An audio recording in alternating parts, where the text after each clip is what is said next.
दादा स्कूलला गेल्यानंतर असे कारनामे पाठीमागे चालू असतात. हे बघा, पूर्ण घरामध्ये कलर पेन्सिल आणि पेन्सिल चॉक सगळं पसरून टाकले आणि वरून मी रागवायच्या अगोदरच झाडू घेऊन येऊन सगळं साफसफाई करायची तयारी चालू आहे. एवढे गुन्हे केल्यावर आई रागवेल कशाला. आणि मग आता दादा स्कूलमधून येतो, त्याच्यासाठी चटपटीत असा खाऊ. तर सकाळचा भात थोडासा शिल्लक होता, त्यासाठी मी इथं कांदा, टोमॅटो, गाजर, सिमला मिरची, कढीपत्ता, कोथिंबीर, लसूण सगळं फोडणीला तळून घेतलं आणि थोडेसे शेंगदाणे टाकले बरं का, लाडूला आवडतात. हे बघा, लाडू शेंगदाणे खातोय. त्यानंतर शूरॅक आज स्वच्छ केलं व्यवस्थित. असं आमच्या तिघाचे इथं शूज लावलेले आहेत, पप्पांचे असतात गावाकडं. आम्हाला इथं काळं मणिमेव दिसलं होतं पण सापडलंच नाही. आणि मंदिरामध्ये गेलेलं दादाला ट्युशनला सोडून. आणि लाडू इथं बघा, मी सहज बघत होती तर त्याच्या डोळ्यातून मला पाण्याचा थेंब आलेला दिसला. लेकराला काय झालं काय समजलंच नाही.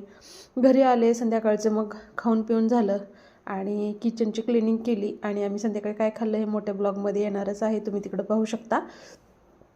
आणि आता पोरं हे झोपली म्हणून मी लागली होती लाईटी आणि हे सगळं लॉक लावायला. तर बघा, लाडू उठून दादाचं स्टडी काहीतरी उलाढाल चालू असते आणि हे हे काम असतं.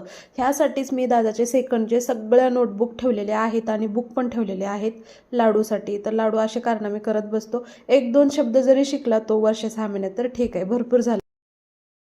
शिल्लक ठेवलेत ना ते कामाला लागले म्हणून समजेन मी. तर असं असतं आमचं छोटंसं मिनी ब्लॉग.